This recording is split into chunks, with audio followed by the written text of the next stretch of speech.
नमस्कार दोस्तों, द हिंदी पाठशाला 91 चैनल में आपका स्वागत है।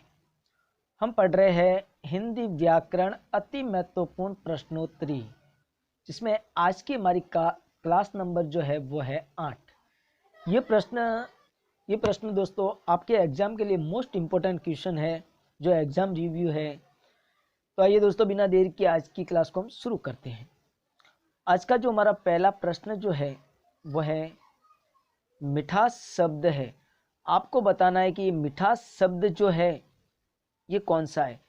क्या समूहवाचक संज्ञा है, व्यक्तिवाचक संज्ञा है, जातिवाचक संज्ञा है या फिर भाववाचक संज्ञा है। तो देखिए दोस्तों, इसका विश्लेषण करते हैं तो समूहवाचक संज्ञा में तो क्या होता है, समूह का बोध होता है। ठीक है दोस्तों, किसका बोध होता है, समूह का बोध होता है। और यहाँ तो समूह का बोध नहीं हो रहा है, इसका मतलब ये समूहवाचक संज्ञा नहीं है। व्यक्तिवाचक संज्ञा में व्यक्ति का बोध होता है या किसी एक वस्तु का बोध होता है।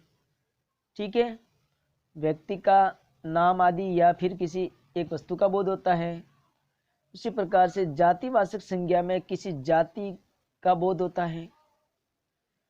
जाति यानी कि कोई भी प्रकार की वस्तु, जैसे कि पेड़ कह दिया उदाहरण के तौर पर, पेड़ कोई भी पेड़, अब पेड़ का नाम लेके कहे नीम का पेड़ तो व्यक्तिवाचक हो जाएगा, और पेड़ कहे तो जातिवाचक। तो जाति का बोध, तो जातिवाचक में जाति का बोध होता है। अब भाववाचक में क्या होता है दोस्तों, कि भाव का बोध होता है, दशा, मनोदशा, स्थिति या भाव का बोध होता है। तो दोस्तों मिठास जो शब्द है इसके अंदर भाववाचक संज्ञा होती है, यही सही उत्तर है। अब देखिए अगला प्रश्न, प्रश्न नंबर 2। प्रश्न नंबर 2 है जातिवाचक संज्ञा है। अब जातिवाचक संज्ञा बतानी है। देखिए पहला जो है वो है बुढ़ापा, फिर है दिल्ली, घर और छोटा। तो हम पहले इनकी व्याख्या करते हैं ताकि हमें पता चले कि इनमें से जातिवाचक संज्ञा कौन सी है। बात करें बुढ़ापा की, तो दोस्तों बुढ़ापा के अंदर क्या होता है कि इसमें भाव का बोध हो रहा है। किसका बोध हो रहा है, भाव, स्थिति, दशा का। ठीक है, भाव को, स्थिति या फिर दशा का बोध हो रहा है। इसका मतलब ये कौन सी संज्ञा है, यहाँ पर तो भाववाचक संज्ञा है। बात करें दिल्ली की, तो दिल्ली एक स्थान का नाम है। ठीक है, और एक स्थान का नाम होने की वजह से इसमें कौन सी संज्ञा हो गई, व्यक्तिवाचक संज्ञा है। इसमें कौन सी संज्ञा है, व्यक्तिवाचक संज्ञा। इसके अंदर भाववाचक संज्ञा। ठीक है दोस्तों, भाववाचक संज्ञा।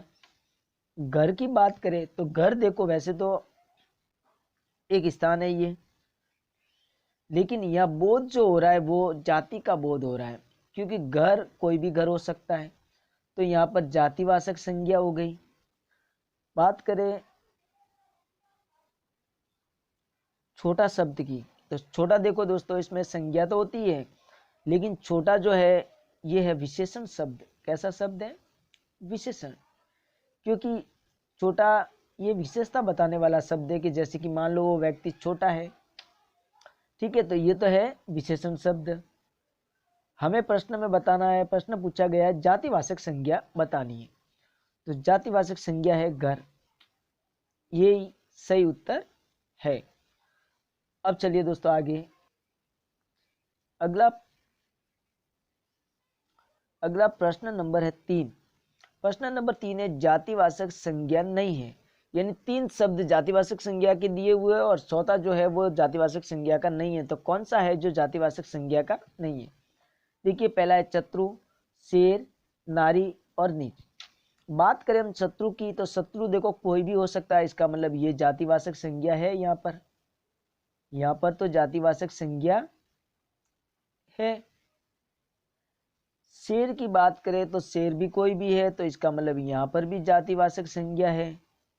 यहाँ पर भी जातिवाचक संज्ञा है। तीसरा है नारी। अब नारी भी कोई भी है, तो यहाँ पर भी क्या है, यहाँ पर भी जातिवाचक संज्ञा है। किसी नारी का नाम लिया होता तो व्यक्तिवाचक संज्ञा होती, लेकिन यहाँ भी जातिवाचक संज्ञा है। प्रश्न कह रहा है कि जातिवाचक संज्ञा नहीं है, तो निज की बात करें दोस्तों, तो निज में जातिवाचक संज्ञा नहीं है। निज के अंदर किसका भाव हो रहा है? अपनत्व का भाव हो रहा है। किसका भाव हो रहा है? अपनत्व का भाव है। और भाव होता है उसमें भाववाचक संज्ञा होती है, यानी यहाँ पर यही सही आंसर है। इसी प्रकार से आगे देखिए दोस्तों, प्रश्न नंबर 4। प्रश्न नंबर 4 है, नौकर शब्द है, आपको बताना ये नौकर शब्द जो है ये कैसा शब्द है? क्या व्यक्तिवाचक संज्ञा है, या भाववाचक संज्ञा है, या जातिवाचक संज्ञा है, या फिर सर्वनाम है? तो दोस्तों व्यक्तिवाचक संज्ञा में व्यक्ति का बोध होता है, ठीक है।